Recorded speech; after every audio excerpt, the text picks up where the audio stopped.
All right, we are live. Hi, this is John Reed with another edition of Enterprise Hits and Misses Radio, the only enterprise talk show without a sponsor. Never going to have a sponsor. Never will have a sponsor. Woohoo! Free open discussions. And look who I got in the hot seat. I got Nicole France of Constellation Research. What's going on? Oh man, I got to say, John, I love the 7-Up of enterprise software discussion. It's good. I dig it. Yes, absolutely. And Nicole has to take a brief break to promote the broadcast because of how I have it set up. But in the meantime, I'll just explain to you guys a couple of things here. We're going to be talking about CX projects and problems. We're going to do a couple of really cool things. We're going to do a countdown of Nicole's most hated CX buzzwords, which I'm sure was a tough list to compile. We're also going to do a countdown of the top 5 keys to successful CX projects, which should be really fun. And I'm going to play along too. I've got mine prepared also, so it'll be very interesting to see if Nicole and I actually agree on any of our. I know there's one buzzword in particular that I think we agree on, but will it make the list? I mean, there's a lot of buzzwords to consider here. So will the one I'm thinking of actually make the final list? That's going to be an interesting question. So one of the rules of my broadcasts, as those of you who have started following these know, is that you're welcome to comment at any time, and we're probably going to interrupt whatever's happening to address your comment, as long as it's on topic. So I know there's a couple of diehard ERP folks that have been showing up, so don't be disappointed. We're not here to talk ERP today. No, we got to talk customers. And I got to say, John, I'm having trouble finding the link on LinkedIn to promote it. Oh, the link is not there, huh? Nope. Well, maybe I'm not even live on LinkedIn. That'd be a real bummer. One would think that I was, but oh well. Let me just check for a sec and see. In the meantime, while I am checking, let me turn it over to you. I think before we do much, we need to talk about the word CX because we've kind of accepted it into the vernacular, but maybe you should put the brakes on that for a moment and compare, like, how did we get to CX from CRM? And does that mean that CRM is gone? Like how do you think about that? Oh, it's too bad Paul Greenberg is not on because we could start up a little celebrity deathmatch on this. I mean, by the way, I think we should bring back the Claymation celebrity deathmatch from MTV. I don't know if anybody remembers those days, but there's plenty of room for that in this enterprise customer experience, enterprise software and technology space. But yeah, how did we get here to customer experience? I certainly don't think CRM is dead, but I think it's one of those situations where the fundamental meaning of the term is very much what it has always been, customer relationship management. But the understanding of the technology has really changed quite significantly over the last couple of decades.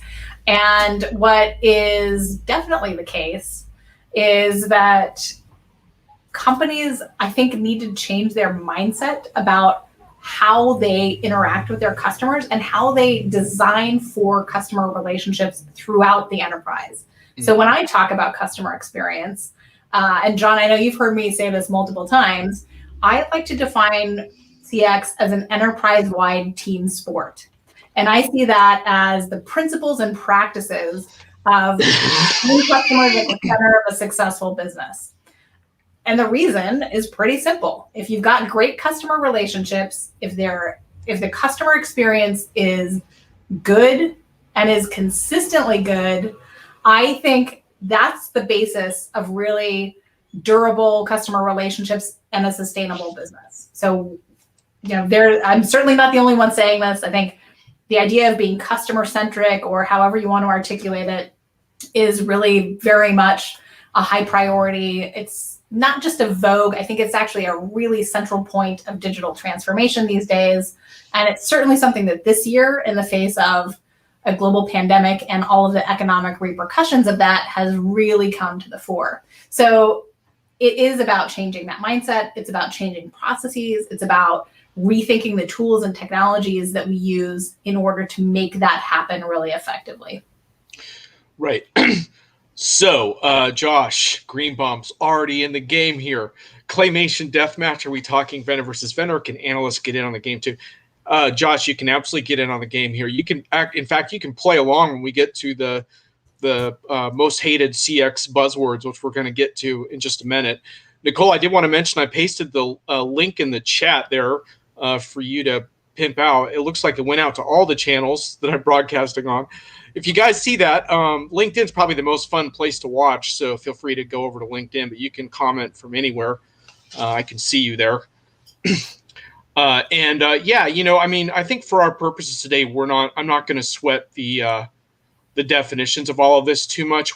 What I'm basically going to do is just say, like, that we'll accept what Nicole's describing as far as CX is concerned.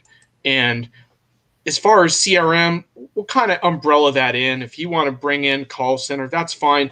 It's more about, I think, the different mentality that Nicole is describing more than anything. And yeah, I think it's also that broader umbrella, right, where you're thinking about marketing, you're thinking about service, you're thinking about the fact that all these things are basically connected, right? Yeah, and don't forget sales. I mean, sales. Well, sales was always there, right? But sales comes along too.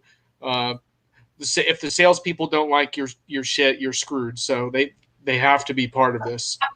Well, and you know, and the interesting thing is, I think part of the challenge with CRM is that if we look at CRM systems, that really has been a big misnomer, and that's probably a longer conversation than we have time for today, John, as I'm sure you know, but something to keep in mind, because I really do think what we're increasingly looking at and what the concept of customer experience helps us to recognize is that we really are talking about two sides of the same coin. On one side, the buyer's experience and the buyer's journey. And on the other side, it's really the seller's experience. And you can take that very broadly. You can look at that from a sales perspective, but you can look at that from a company-wide perspective too. And recognize that it's not just about driving a sale, it's about everything that comes before that and everything that comes after that. And hopefully, you know, the repeated loops that you go through, because customers like what you do, they like working with you, and they keep coming back. Absolutely. All right. So, hey, York, greetings as well. Thanks for joining. While some of you watching are thinking of your most hated CX buzzwords, I'm going to ask Nicole probably the hardest question she's going to have to field today, unless I make reference to a recent industry event. No, I'm kidding, Nicole.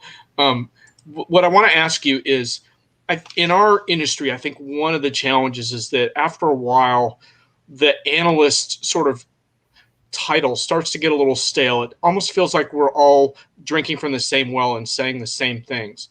And in the pandemic, it's actually gotten, I think, harder in some ways to go get unique information, because we're not able to kick tires quite the same way virtually as when we went on site. I always like to say that I miss drunk customers more than anything, you know, because that's where I got my best information. But in all seriousness, I know you have access to some resources as part of Constellation as well. But how do you arrive at kind of a unique view of the market that you feel like is yours and your voice? Like, how do you get that, and how do you maintain that? It's a whole bunch of stuff, really. And I think there's kind of the set of inputs that I use and how I think, and the latter part is definitely me, and that's probably not ever going to change. And it really is that kind of synthesis process that I think is distinctly me and distinctly my point of view. But I try to be very thoughtful about what I look for to form my opinions as well. So I do a lot of listening. I'm talking to a lot of people, but I'm really asking a lot of questions. As you know, it's one of my hobbies, is asking questions. And that really spans a pretty broad range. I like to talk to colleagues of mine, not necessarily other analysts at Constellation, although of course those folks as well, but other colleagues in the industry. I spend a lot of time talking with technology vendors and various kinds of constituents within those organizations. I spend a lot of time talking to the people that are actually doing this stuff. So my enterprise customers, and again, a wide range of job titles and roles, folks really who are at the coalface, who are doing this stuff day to day, some of whom are incredibly thoughtful and who have really very impressive perspective on what they're doing too. And I think that's something that I really value a lot, because it's often hard to think broadly about what you're doing when you're totally preoccupied by the day-to-day. And which, by the way, is a reason that I think we as analysts exist in this market. We have the luxury of doing that. Our jobs are really to work across the scope of all the available information. And we're not just clearing houses for information. We really have the job of synthesizing it and trying to make sense of it. So it's all the more impressive to me when I come across someone who's really focused on doing the stuff in the day-to-day and is also very articulate and has a broader perspective that they're able to describe that helps to encapsulate why they're doing what they're doing. So those are probably, for me, some of the biggest inputs. I try to read a lot as well. I'm never able to read as much as I would like to, but whether it's, factual information out there that's really talking about technologies or trends or, economic factors, but also quite honestly, ideas and thinking. So I went down a rabbit hole a few months ago, for example, on systems thinking, which was pretty interesting, and the whole concept of unified systems theory. So stuff like that for me is really critical for helping me frame my own thoughts, and things that are actually sometimes really important sources of analogies that help to describe what I think is important as well. And are there any burning questions that are really driving your thinking this year? Are there a couple things that you're really seeking answers to right now? Or yeah, I mean, I think I bounce back and forth between being very, very focused on this idea of customers and really understanding customers and thinking of them as individuals and understanding them as individuals. And on the other side, stuff that almost risks losing that concept altogether, which is really about systems and architectures and ways of organizing, whether it's information or processes or the interfaces that actually help us to do our jobs really effectively. So it's those are the two things I'd say that have been really big preoccupations for me this year. So how can you treat me like a human being, and how can you do it at scale? Yeah, exactly. And how okay. You rationalize those things in a way that really makes sense and that is operationally and functionally possible. All right, well, we're going to start into our most hated CX buzzwords, and the rest of y'all can play along. Thomas, on your point on why is CRM a misnomer, if you'll indulge me, I don't really want to have a conversation about CX versus CRM as definition. I'm just a little bored by that. I'm sorry, it's just me. I find that boring. If you want to use the word CRM, that's totally fine. We're just going to use the word CX today. Maybe at the end of the interview we can get to that point, because I don't want to totally overlook it. But it's just more about, I want to talk about how do companies serve customers better. Whatever the hell you want to call that is fine with me. So sounds good. I've got thoughts on that, so we'll definitely come back to that. Okay, good. I will look forward to that then. Great. Hi, Mark. Yeah, Christmas came early, buddy. The stocking is in the mail, dude. I was going to say FedEx is out. I don't have to do anything. All right. So, and I have asked Nicole to also try to rank these in order. So this really is kind of a best of countdown where, remember American Top 40 growing up, whatever number one was number one. So, all right, start with number 4. Your most hated CX buzzword, Nicole. 4. I thought we were doing 3, so I might have to do a little tap. Okay. We'll do start with 3, and then you'll think of one more. I definitely will. There's plenty to choose from. Okay, so starting from the least going to the most. Okay, so, and if this was hard to choose, personalization. Oh, personalization, nice. You like that one? Yep. And why did that make your list? Well, here again, just going back to Thomas's comment there, what a misnomer. I mean, okay, let's be clear. Personalization is important. Treating your customers as individuals and understanding and anticipating their needs is absolutely essential. The reason it makes my buzzword list is because it's so misused. It's atrocious. So what is personalization? If you're lucky, it's addressing you by name and actually getting your name right in most cases. Mm-hmm. Okay, that's not really personalization. That's a salutation, and that's great. But I think the problem that we have is that the person has been missing in this concept of personalization in a whole lot of organizations, and certainly in a lot of the technologies and the vendor pitches that are out there. If you notice, like, go back and look at all of the pitches on personalization technology, and there's almost no reference to actual customers in there. It's all about data. It's all about doing stuff at scale, and it's very little about actual individual customers, or even sometimes even mentioning the word customer, period. Thomas, I'm not going to show your comment on the video because I don't want to. That would be a spoiler. So I don't want to do that yet. You're just going to have to hang in. But yeah, and one of my big issues is that I think a lot of companies that are even doing this stuff, they can't resist the possibility that you might get looped in. So in other words, I just had an argument with a PR rep about this because I was saying that the reason the hotels are going to keep sending me generic, non-personalized stuff is because they don't perceive a downside to it. So even if they could, they want to take a chance that I might go fishing and be amongst those 5% of people, analysts like me, that never take vacations at their hotels, that I might choose to do so. So they're going to take that chance because they don't give a crap if it bothers me. And so personalization is a fraud. Anyway, we're going to get back to that. So we will. So anyway, here's my number 4. And this one, you might be surprised, Nicole, that I didn't save this one for even higher up. And I have props here. CDP. Yeah. Okay. So I gotta say, this was the one that I didn't have on my list because I thought it was okay. Okay. So we'll call this your number 4 then. Okay. So we have a match. I have a bell for that. Let's see if we can do it. That's a match. And yes, Nicole and I both can't stand the word CDP. Nicole, I'll let you tee off on CDP. Oh man, and I read which is customer data platform, by the way. Platform. I'm gonna let you tee off on this. I wrote a blog post about this a while ago about why I'm a CDP skeptic.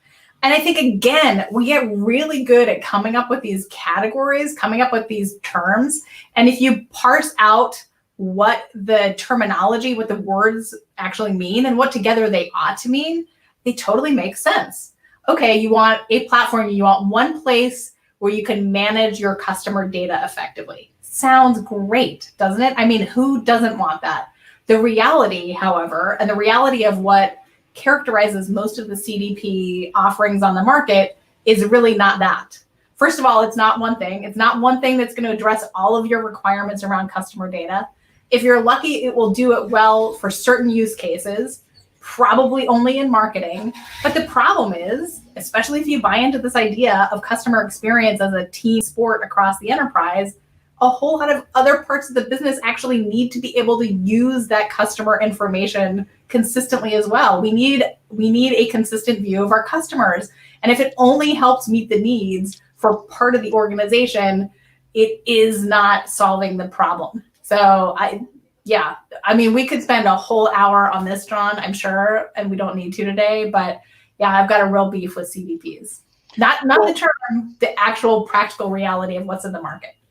Well, and also just the marketing issues, because now that every vendor claims to have this, I think it makes it very, very difficult for customers to understand which platforms are more mature, which are ready to handle their data challenges.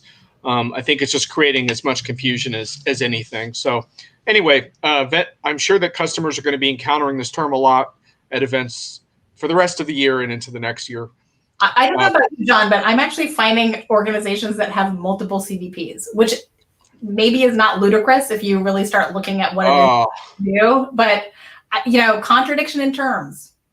Anyway, customer data platforms, that sounds just like a nightmare. And who's going to tie those together? That sounds brutal. Mark, glad you like the format. I know I was talking with you about this the other day. I have blatantly stolen this format from other genres, music and sports, basically. I'm applying it to the enterprise because I think enterprise video has gotten really boring, and I'm going to change that single-handedly. So anyhow, the countdown format's going to be a factor in a lot of my future shows. So anyhow, thanks, Mark. And with that in mind, shall we go to number? Let's see, what number are we on now? We're on. count my personalization as 3 and we go to your number 3, John? Does that work? Yes. Okay, my number 3. Now, this term isn't totally widely used yet, but I think it encompasses a lot of stuff that's going to bother the crap out of me, which is intelligent CX. So I ran into this one in a PR email the other day. And my first question is, if intelligent CX is here, then does that mean that everyone else is doing unintelligent CX up until this point? So that's the first thing, because I guess we're pretty dumb. But I just want to read you a little bit from a blog post that I read about intelligent CX. Connecting systems, data, and teams, the intelligent customer experience. Are you ready for this? It delivers a seamless CX from one brand touch point to the next. It reduces friction in the customer journey. Intelligent CX leads to better customer engagement. It increases profits. It grows brand loyalty. And it even makes frogs rain from the sky. Actually, that part wasn't on there. That was the most believable part. Yeah. Guiding a customer towards conversion and long-term engagement, lifelong brand advocates embrace intelligent CX. So anyway, I just want to tell you that as a customer, the thing that I always have front of mind is that I really want to convert. That is my next big goal, is converting and becoming a lifelong brand advocate. I don't know about you, but in most of my, customer activity as a consumer, these are really the things that are shaping my decisions and my actions. Is that true for you too? Yeah, good question. Very rarely. Rarely. This is ludicrous. Like, this is part of the problem with a whole bunch of this stuff. It's like, okay, aside from the fact that by implication, any other kind of CX is stupid. I mean, what the hell does that mean for a customer? I understand improving operationally what we're trying to do internally and improving collaboration, including information and data sharing. But so what? What's the point of doing that if it doesn't have a positive impact on the customer? And it might even be a positive impact in ways the customer is not necessarily consciously aware of. But if it's not doing that, why bother? What makes that better? Okay, we got a couple interesting questions. I like David's question here. Very interesting perspective about the term personalization. How would you call a true execution of customer-centric experiences with best fit content and messaging? I mean, David, I struggle a little bit with the question because there's a lot of jargon in there.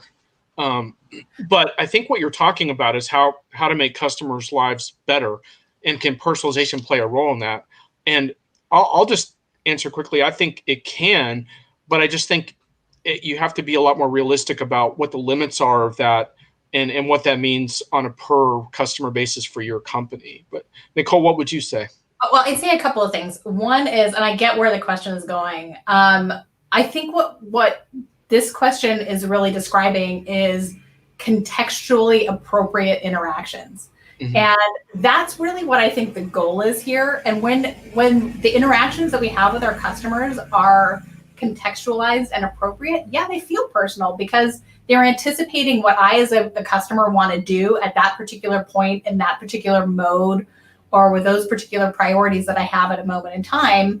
And what I'm getting back responds to those signals that I've been sending. And that does feel, I wouldn't necessarily call it personalized, but it's right. It's exactly what I want to experience at that moment in time. And that facilitates my relationship. It might smooth the way for a transaction. It, at a minimum, will improve communication. So all of these things are absolutely the goal. It's just that I think we have a tendency to turn this into these very sort of systematized understandings of what happens on the back end without really connecting that to what is the expectation of the customer on the front end.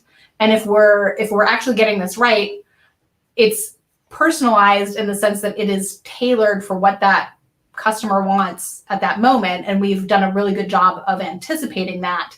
But it's not personalized in the sense of feeling like weirdly intimate or inappropriate or assuming a level of closeness in a relationship that doesn't really exist. Right. And I think part of the challenge here, right, is that what you're referring to, I think, is a worthy goal, which is this notion of contextual experiences, which is a really brutal phrase, but what the idea being that that my context changes constantly. And if you're a brand, you would like to anticipate that context and you would like to serve that as it changes. And the problem, of course, is that it can change very frequently. Yep. And your priorities can change very frequently during the course of just a day, right? You could start the day checking your Amazon orders, and then there's one thing you need for supper, and then you realize that you're not going to be able to cook supper, so now you're thinking about delivery.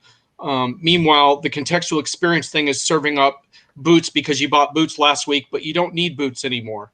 And so yeah, I bought a knife rack a few weeks ago, and the company I bought the knife rack from is now trying to offer me other knife storage solutions.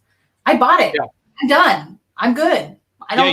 You're not trying to become a ninja, right? Like you've got the knives that you need. Exactly. So anyway, I think I do actually think it is a worthy goal. I just think it's more of an overstated thing, and the phrases used to describe it drive me nuts. But I'm not saying it's a bad goal. No. And Thomas, you are proving to be an excellent curmudgeon in the chat, and I mean that in the best of ways. And then he adds intelligently or not. So I think this is a great question. I think this is a fundamental philosophy of customer relationships and customer experience. The short answer, well, let me come at this two ways. The experience is always personal, and it is always driven by the recipient. So in that sense, it's really not about software. It's about something that is deeply human. Having said that, there are certainly experiences, there are interactions that are absolutely managed by software that can be a really essential part of delivering what is ultimately a positive customer experience. Certainly a customer experience, but let's aim high here. Let's aim for some positive customer experiences. I'll give you an example. So as you know, John, I live on an island. Every now and then I have to go to the mainland, a lot less often lately. So we went to the mainland because we were going on a trip. We hadn't driven the car, and we figured out after the fact, like 3 months. So we get to the mainland, we get to the car, and we had just enough battery to unlock the doors and get in, but not enough to actually start the engine. So, it was the call into AAA. And as I'm on the phone, AAA texts me a link so that I can actually go and make my request on their bot, on their website. If that was going to be a better way of getting to a resolution for me. So I was like, great. I don't want to wait in line, waiting to talk, wait in the queue to talk to an agent to tell them that I need to send out someone to give us a jump on the battery. So I did use the bot. Bam, seconds later, dispatch in. I could track the technician as they were coming to where we were parked to give us the jump. Technician was great. That software delivered me a fantastic customer experience. And it was actually above and beyond what I was expecting. I use that example frequently because it was extremely positive. So in that sense, yes. But the thing I will say is software alone is not going to do it. It takes some real human intelligence and some human thoughtfulness to figure out how to use that software really effectively, in which context, for which needs, and how to very quickly route back and forth between what can be automated and what can be delivered by software and what really needs to be delivered by a human. Also, by the way, supported through software. Right. And by the way, a little off topic, but Nicole's also a pilot. So one of my sort of like enterprise bucket list things is someday she'll fly me either to or from a show, but that's for another time. There's no shows to fly to at the moment, so we'll put that aside for now. One thing I would say, Thomas is got the snark engine on high, but that's fine, Thomas. That's why you're here. Is the way I look at it, Thomas, and at the risk of offending some CX vendors out there, I think it's really that CX at its best is a mentality throughout the organization. And I think it implies dramatic organizational change that most companies have not done, including, by the way, the software vendors that sell CX. Mm-hmm. And right now, I believe that it can be an overall strategy, but I don't think that software can deliver the entirety of it at the moment. It can deliver a piece of it, as Nicole described. So like another example for me is like Bank of America, my bank. I didn't want to do deposits in person anymore. Now I'm using the mobile app. I had not used that before. It works really well for deposits. Does that make my entire relationship with Bank of America frigging awesome? No, it does not. But that one thing it does well. And I think what companies are doing right now is they're biting off chunks of that and doing a better job on chunks of it. And maybe eventually they'll get more of it right. Amazon gets a lot of it right, but they still have weak links if you have, for example, if you're exploiting low cost delivery people that don't know where the hell you live. And so then you have a disconnect. But so anyway, so that's the thing is I think you bite off a chunk and then you add more and more. That's how I look at it. So anyway, we have exhausted all the questions in the queue, but I'm sure there will be more. So don't hesitate. This is the only video show I know of that answers every question. So be forewarned if you put your question in. Here we go. All right, Nicole, you ready for? We're on number 2, right? Yep. Let's see your number 2. All right, and of course I forgot to write them down because I'm. Okay, well let's hear your number 2. Ready? It is leakage. Now, leakage. Either funnel or revenue leakage. Okay. Ooh, okay. I mean, seriously, talk about a euphemism. What the hell?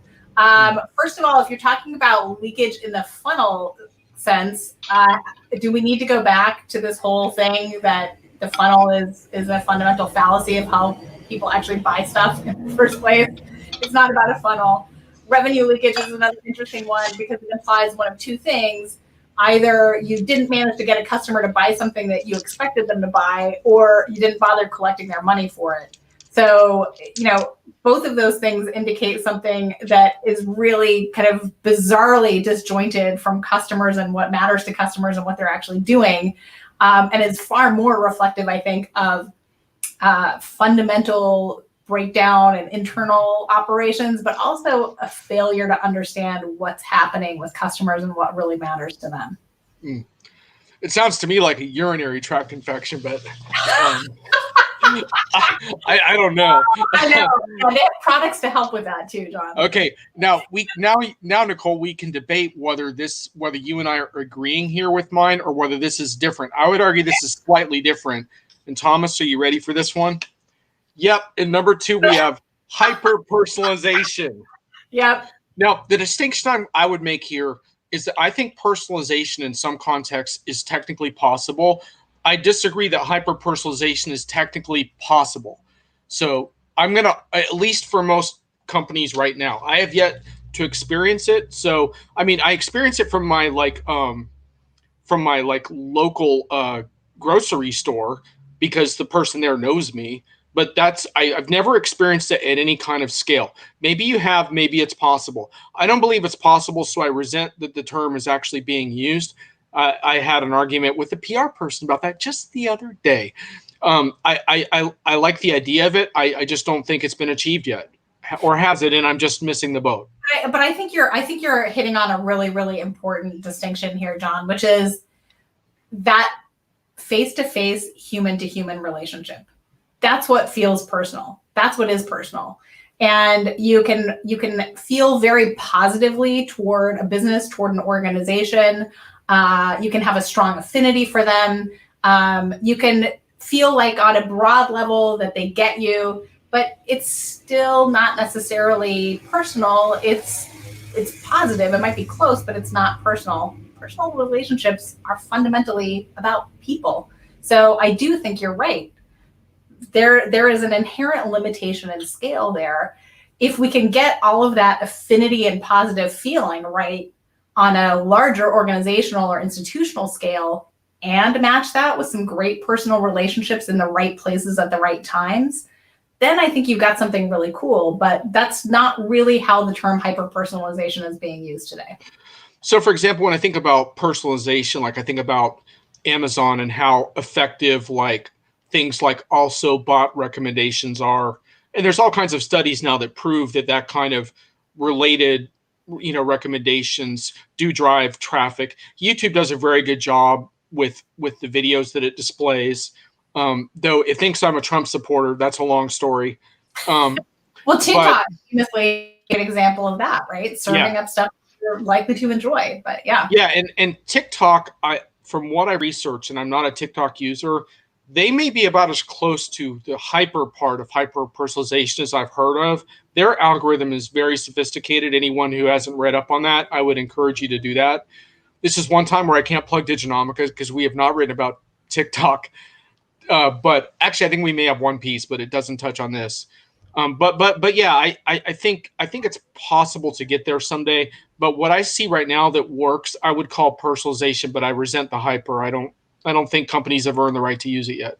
No, So, I think you're right. It's like, let's jump to warp speed because we haven't really figured out how to do supersonic at any consistent passenger level yet, you know? okay, so I do want to get to our top 5 CX project tips. So why don't we blast through the final buzzword with a drum roll here? Let's hear your number 1. This, I'm sure, will not come as any big surprise to you, John. It is experience management. Oh my goodness! Wow. Yeah. So what gets under your craw about experience management? And again, I've written about this. It was a while ago. It was early last year, so almost 2 years ago. But check the Constellation Research blog, folks, and you can see it. It's there. But I have a fundamental problem with ordinarily what this term suggests. This term suggests that you can manage someone else's experiences. And that is just fundamentally untrue. You can try to shape them. You can try to stack the deck in favor of ensuring the odds that what you would like someone to experience is indeed what they experience. I mean, Disneyland, right? Or Disney World. This is an exercise in very much trying to shape people's experiences. But if you're the kid whose ice cream just fell on the ground while you're in line outside waiting to go on Pirates of the Caribbean, that does not ensure that you're going to have a positive experience of Pirates of the Caribbean, because or if you're the parent of that kid. Exactly. Right. You spent $12 on that ice cream before you were waiting in line. Yeah. So this is the deal. We can't manage anyone else's experiences, nor should we try. What we can do is try to do our best to design in order to shape the outcomes, to shape the experiences that we would like our customers to have, small or large. But let's not fool ourselves into thinking that we can manage them. And I also think this gets applied to platforms around things like experience, like we get the experience management platform term, but it's really around managing assets, managing the way that we tailor what we present to someone based on what we know about them or what we anticipate. That's not managing an experience. That's managing information. That's managing assets. That's managing some of our interactions, but it's not really managing experiences. And you can argue that I'm being a little bit of a pedant here around terminology, but I think these things matter because the way that our employees understand what we're trying to do is ultimately a function of the language we use to describe it. And you know what? Words matter. So Thomas wants to know how you would call that category of software. That's a longer debate. I wish I had a great label for it. But I do think Thomas isn't firing any blanks today, man. No, it's not pulling punches. No. I think it depends, because the other problem is that a lot of stuff gets lumped under this heading of experience management, and it's really, again, not apples to apples comparisons. So you have some stuff that's like voice of the customer or managing everything that you've gotten in terms of feedback from customers. Sometimes you've got stuff that is really quite literally like what ads and what messages get served up to individual customers. I'm glad to know I'm in good company. It's a wide range of things, and that label gets applied very broadly, and it's very rarely explained in any specific detail until you really start twisting somebody's arm behind their backs to explain what they mean. Got it. So my number 1, I guess I'm going to ring the bell for this, but it's a little questionable. I'm going just with the word experience, and there's a frowny face underneath. And this is a little bit hypocritical of me because this is one buzzword that I actually do use sometimes, and I haven't figured out a way around that. I just want to just briefly explain my issue with the word experience. I had one vendor tell me, I like your stuff on virtual events, though I prefer to call them virtual experiences. And I was thinking to myself, I've been to some of your virtual events, and nothing personal because most vendors are putting on terrible events. but it was actually a bad experience. And I think the problem with the word experience is that it's always implied that it's a good experience. Yeah. And a lot of times experiences are actually negative. Yep. And so I think it's really, really important to establish a different context around it. And also, I like thinking about experiences as one of several potential goals you could provide customers, depending on your brand's agenda and the type of customers you serve, right? So, I mean, I guess you could argue that efficiency is an experience of sorts, but like, you know, like when I order stuff from Amazon, I'm just looking to get in and out. I'm not looking for a special experience, quote unquote. So that's part of the thing. I think you can compete on other things besides experience. And so I just like to push back against it a little bit. I don't fundamentally object to it because I understand what they're trying to say. I know what companies mean when they use the word. I just feel like it just needs to be problematized a little bit more is all.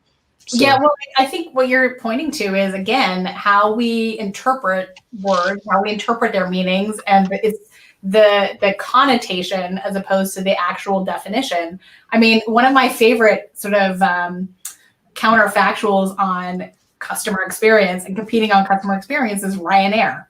Anyone who's lived in Europe has probably come across Ryanair and maybe has flown with them. They are universally known for having an absolutely shitty approach to customer service. Their unspoken motto is pretty much, you know, F off, give us your money and we'll get you there maybe, you know. And it's kind of funny because their customers know that. I mean, they're cheap. They're cheap for a reason. There was a point, and I think that they never actually intended to do this, but it certainly made headlines. There was a point where they were considering putting little coin slots on the lavatories on the planes so that if you wanted to use one, you actually had to pay money to use the lavatory while you were in flight. So, you know, I mean, these are the kinds of things that we sort of popularly joke about. The fact of the matter is, Ryanair absolutely is competing on experience. They compete on the fact, and they set the expectation that the experience is going to be lousy, but that it's going to be inexpensive, you know, and that is why customers go to them. And the thing is, funnily enough, if it's not the worst experience you've ever had, you kind of come away with it going, hey, actually, that wasn't that bad. Yeah, and we could have a long, silly debate about it because in a way they're more competing on price in a sense, I would argue. But I understand what you mean. There's a part where you kind of, it's like the importance of having that intimate knowledge of your customer and being clear about it with them and being consistent about it so that they kind of know this is what I'm going to deal with, you know. But I just think it's interesting how just people are so determined to compete on experiences. And like, so I was thinking, I wrote the other day in a blog about, there are these eye drops that were really helping my eyes and they were the only ones that worked. And I started to get panicky because they weren't on the shelves anymore and I couldn't find them online. But I was thinking, you never know, there could be just corona disruption, right? Well, I spent like 45 minutes figuring out how to contact the manufacturer directly. And I found out like the deal and I'm going to get some more. So I was really happy. But like, so in their case, I would argue they're competing on product. Their product is so exceptional. I didn't get off the phone and say, gosh, I really resent the fact that I had to spend an hour. I was so happy to know they were still in production that it was great for me. So like, I just think like, it's just important for us to have a more, I'm not saying we have to ban the word. I just want to have a more complicated discussion around it. Yeah, nuance is key. I think we totally wholeheartedly agree on that one. Yeah, Mark's heard that story. Yeah. Yeah, I think it was Mark. That's my bet for sure. Okay, all right. So shall we move on to our top 5 keys to successful projects? Absolutely. And part of this is the show philosophy, which is that we don't get to snark the whole time. We have to also talk about things that we're seeing that hopefully inspire us, because frankly, we need some of that, especially now. And I think ultimately that's why we're in this business, right? Is to create better projects and to be a part of better solutions for people. So, Nicole, yeah, give me one of your keys to successful CX project. We'll start with your number 5. Well, and so here's where I overperformed on this one. So I'm going to give you one context setting idea, and then I'm going to focus on the actual advice to how to make CX projects work. That'll work. That'll work. Context setting advice is think about customers in everything that you're doing in a CX project. And particularly, and this is my really big sort of golden nugget around this, think of customers as individuals and do as much as you can to understand individual customers, because it is very easy and very useful to generalize from specifics. It is very dangerous and the road to misfortune to try to infer specifics from generalizations. So the more you know about your actual customers, the better off you are. And the more you're striving to know and to continuously use that to shape what you're doing. So that's my context setting. With that in mind, the first point I'd offer is focus on who's using the systems and make them easy for those folks, because adoption is absolutely the key to success with any of these systems, because increasingly they're designed to be self-reinforcing. So the more that people are using the systems, the more value there are in the systems, and the better life gets for everybody involved. So adoption, key. So focus on who's using them. I love it. In fact, I'm typing this into my show notes because I'm mad at myself because that's better than any of my top 5. So I take it back. That's absolutely, adoption is everything now with this type of software. And if you don't have that, you have nothing. Oh, we've already done that comment. Okay, cool. My number 5 is these are a little harder to read, but anyhow, employees first. And notice I did not say employee experience.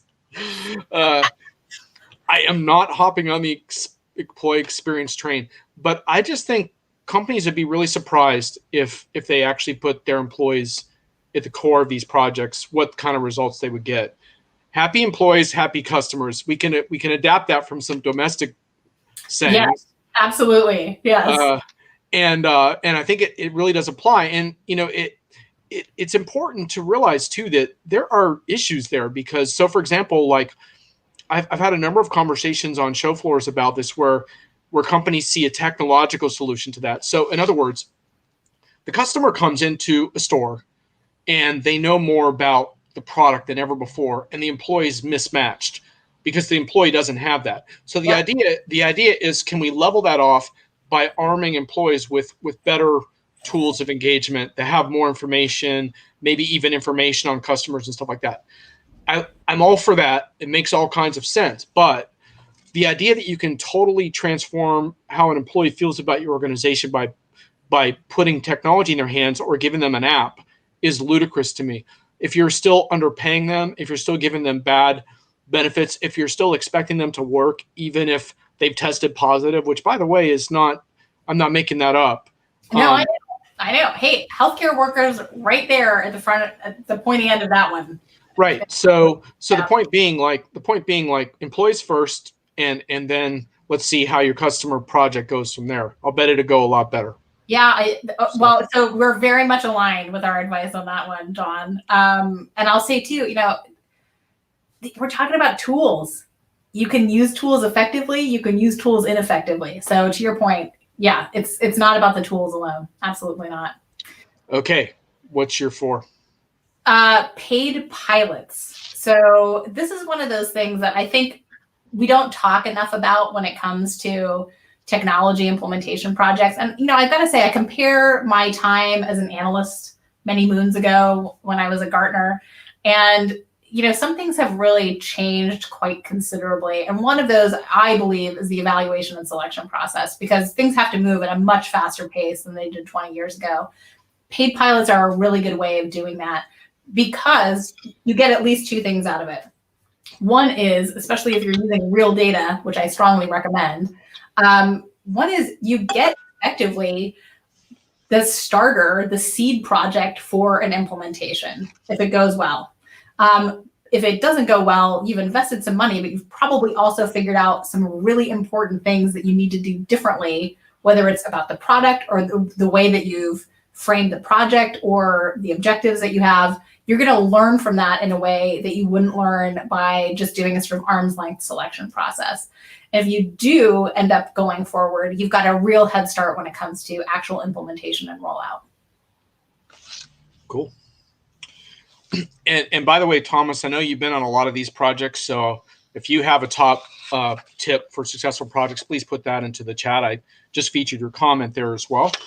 My number 4 is industry partners and or independent advisor. So I think CX is too often viewed as a generic horizontal play. I think it's really important to team up with partners that understand your industry and how can help you make apples to apples comparisons with other companies that are surging ahead in your industry and what they're doing right and what you might be doing wrong.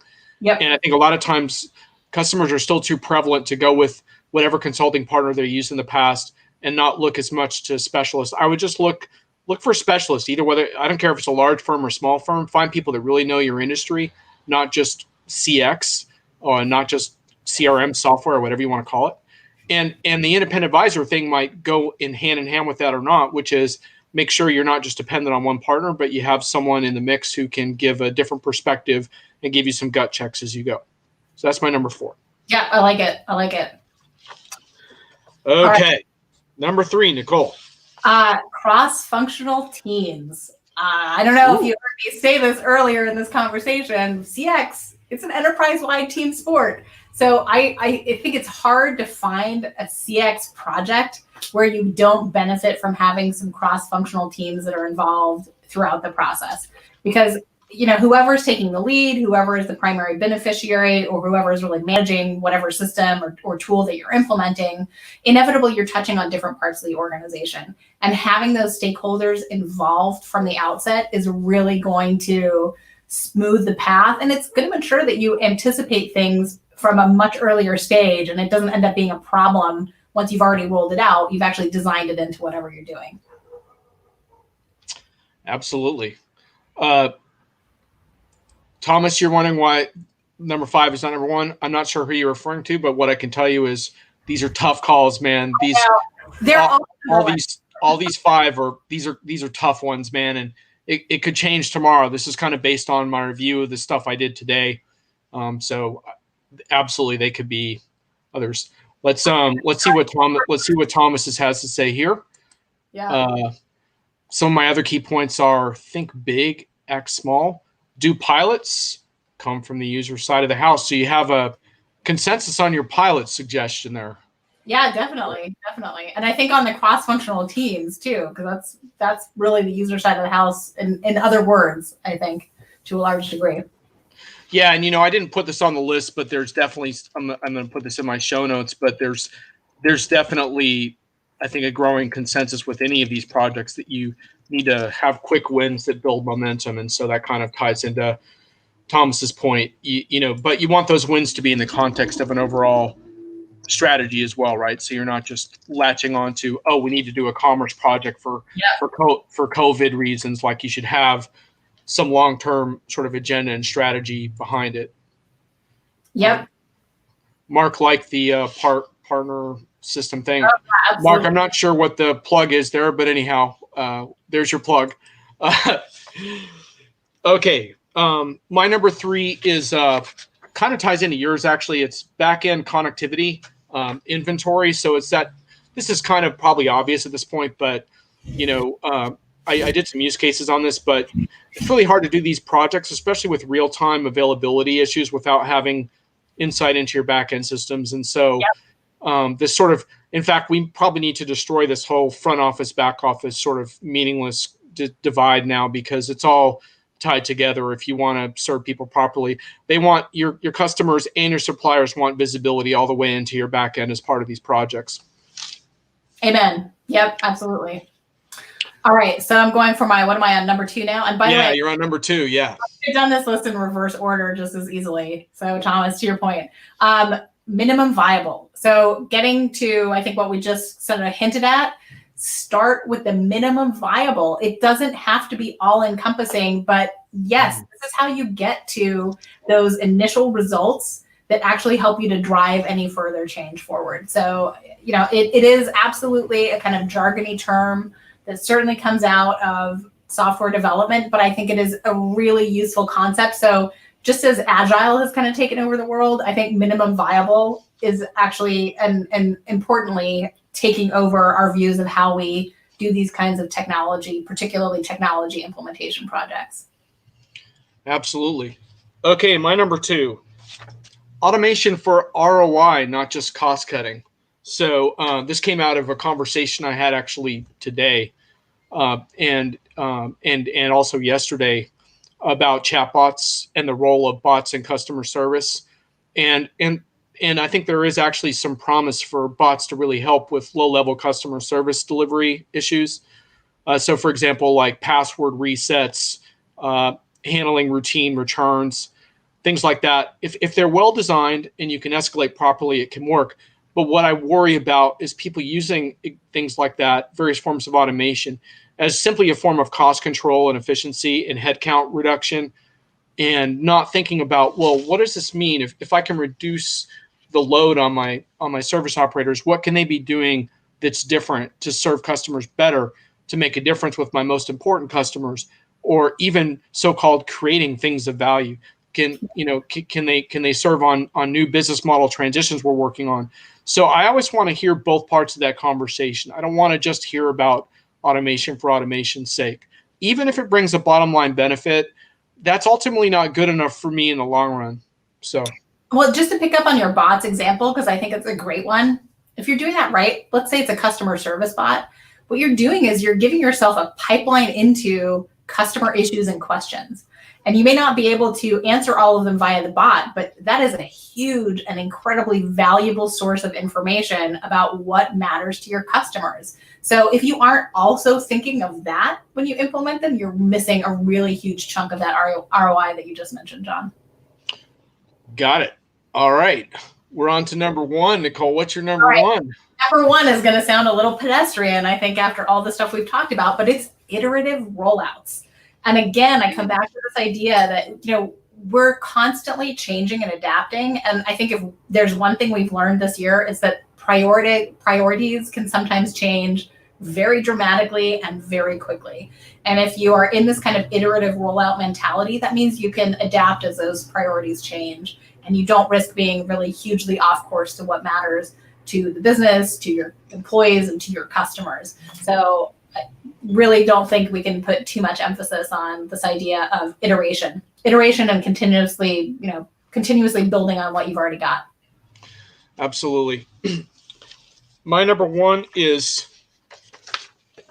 measure the right things, move beyond volume metrics. Yes. So one of my big things is, well, how do you know you've had a successful project? Well, you have to measure it. And this is where the trouble begins. Because just because you can measure certain things and apply KPIs to certain things doesn't mean you're measuring the right things. And I think too often we still get caught up in these volume metrics. Yep. And, we responded to so many service calls, or we answered so many customer questions in the queue and blah, blah, blah. Maybe not the best metrics. So how do we define the ones that are really going to make a difference for our business? And there's so many interesting discussions. I just did a piece a little while ago about SaaS metrics, because like churn, for example, is obvious. You don't want churn, but there's actually many different kinds of churn. And some of them are really concerning. Some of them are like unavoidable churn, right? Like business goes under during the pandemic. That probably wasn't your fault, right? So that's churn, but it probably wasn't. So the point being, there's a lot of fine tuning that has to be done here. And I wish companies would talk with people like yourself and figure out how they're going to assess things when they're done, and what are the best ways to evaluate it, right? So anyway. No, I wholeheartedly agree. I think a lot of times we have metrics because they're things that we can measure, not because they're meaningful, or not because they're the things that really matter. It's just that they're there. And that, unfortunately, can be a really big misdirect. My favorite blog post on Diginomica that I've ever written, I think maybe has 175 lifetime views, which is not ginormous. I don't care. It was a great blog. If you missed it, you suck. It was really good. It was about deep work and the importance of deep work for individuals defining their careers. It was, in my defense, it was right after we started, so we didn't have big readership then. But anyway, we should come back. I think we should come back to it, John. I think there's a lot. Thomas, that was a blast to have you here Really, really excellent viewpoints from you because you really know this stuff inside and out. I encourage folks to follow Thomas, and his gang also does CRM video shows on LinkedIn, by the way. So check him out. Bye, Thomas. Catch you later. And Mark, excellent point. Once you go down the volume metrics pass, it is tough to get off that train. Mark knows this well. Mark's going to eventually join me on a show to talk about some of this stuff from a community perspective, but Mark's an expert in building enterprise communities, amongst other things, and that's an area where all the time you measure this in the wrong way and you get yourself into a whole lot of trouble. So that's a whole really separate episode, I think, John, is the value versus volume conversation. Oh, absolutely. I had some honorable mentions. One of them was come up for air more often, iterative projects. So yeah. We'll give myself one bell ring for that, even though I didn't include it in my top 5, but I think you totally nailed that one. I also had this one. I mean, talk about bordering on the bloody obvious, but I had learn from your peers, online and user groups. And the only reason I wanted to kind of bring that out is because even though events have been disrupted, your process of learning from your peers should not be disrupted. So, I talk a lot about how the best professionals build the best networks for themselves. And I think that that's true now more than ever. And I think that ends up applying to your projects also. And it's not just your peers. Obviously, it might be people like yourself or Thomas or, whatever, maybe even me, whatever. The point is you connect with people, you make yourself smarter. People that challenge your thinking, you need those people in your life. Yeah, absolutely. I think probably what's changed is that we need to formalize the way that we do that now more than we used to, because you have to really schedule time. It's not like you bump into someone in the corridors of, one of the conferences that you and I both attend and used to spend time hanging out at. So it is something that requires a little bit more concerted effort. But I don't know about you, I always come away from those conversations incredibly energized and refreshed. Yeah, and honestly, my favorites are the ones.